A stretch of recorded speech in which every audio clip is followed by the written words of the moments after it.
What's up, Solo fam? My name is John Solo, and welcome to our 4th installment of Messed Up Origins, Crypt TV edition. If you haven't watched our past few episodes, you might need an introduction to their channel, so let me give you a quick rundown of what Crypt TV is all about. On their channel, you'll find all kinds of truly high-quality horror shorts, designed to both scare the living daylights out of you and keep you guessing until the very end. What they're trying to do is build a massive, terrifying cinematic universe where the stories all connect and no one is safe. Not only that, they're also building a huge community of horror-loving fans and even expand on the episodes their audiences love most. They upload every Tuesday, Thursday, and Friday, which means you get 3 new mini horror movies every week. As you might expect, the series I like the most from Crypt TV is their Fable series, where they put a modern, messed up twist on your favorite classic fairy tales. If your childhood hasn't already been ruined by yours truly yet, these ought to do the trick. Today we're looking at a short called Kinderfange, which was inspired by the legend of the infamous Pied Piper, and it's also pronounced Kinderfänger.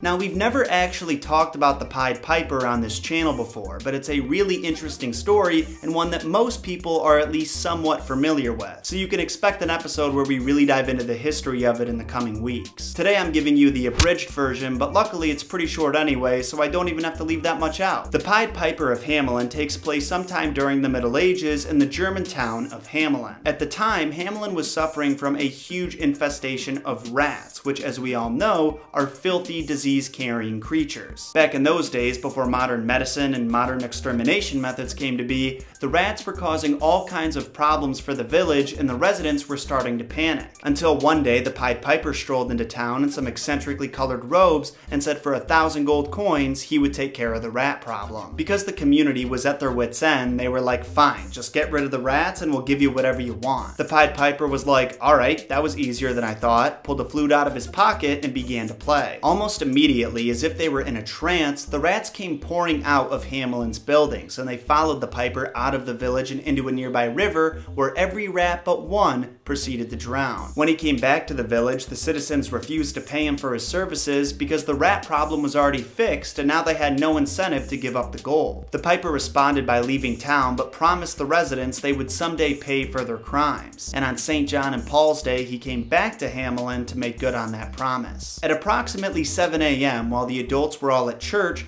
the Piper began playing his flute once again, only this time it attracted children instead of rats. And he proceeded to lead 130 kids into a cave on the outskirts of town where they were never seen or heard from again. There's a few different versions of that story, but those are the basic events that go down in every single one, with little details being changed like the color of the Piper's outfit or how much money the town actually owed him. Crypt TV's Kinderfange is definitely the most unique Pied Piper story I found in all my research, and I know you guys are gonna love it. So just sit back, relax, hit that like button, and enjoy. So first off, what does Kinderfange even mean? Kinderfänger. Well, before being translated to English, the Pied Piper was a German story called Rattenfänger von Hamelin, which means the rat catcher of Hamelin. Rattenfänger. Kinderfange means children catcher, which is a pretty cool change if you ask me. The episode opens by showing us a missing person sign. It seems that quite a few local children have wandered away from their homes. A search party is looking in the outskirts of town for the kids, and it's here that we meet Jordan, the sister of the missing boy Max. She happens to be mostly deaf and requires a hearing aid. After searching for a while, Jordan is starting to have visions. For a split second, she sees her brother Max crouching and staring at her, while her mother doesn't seem to notice anything. Shortly after, she also starts to hear a flute playing gently in the distance and sees clouds of dark smoke swirling around her. Interestingly, none of the adults either see or hear anything, and suddenly Jordan's mother realizes that her daughter's gone too. A few moments later, we see Jordan standing at the entrance of a cave, and because we know the original story, you should have an idea about what happens next. She follows the tune inside while the adults in the main group are frantically looking for her. It turns out this cave is actually a tunnel, and on the other side we find clouds of black smoke flying around the previously missing children. They're standing around seemingly hypnotized in a kind of ritualistic formation, and the Pied Piper makes himself visible. He continues to play the flute, which seemingly causes Jordan to join the other children in the circle, but the Piper seems to know that she's not fully under his spell, and after seeing the look of anger growing on his face, Jordan ditches her hearing aid, grabs hold of her brother, and ducks into the cave. It takes a few moments for Max to return to his unhypnotized state, but right when he does, he remembers the dark thoughts the Piper was inserting into his head and realizes what's about to happen. In the next shot, we see the search party looking excitedly at their missing children, rushing out of the cave to be reunited with their loved ones. But that happy reunion is pretty short-lived. Under the influence of the Kindefanga spell, they start attacking the adults who were trying to save them. And while normally I'd say I could fight off any group of 4th graders on the planet, I've never considered how well I would do if they were possessed by a demon. Probably not too well though, because this group is quite literally being torn apart. Jordan and Max rush outside the cave to find their friends and family have been killed by the Kindefanga's new minions, and after he appears behind them,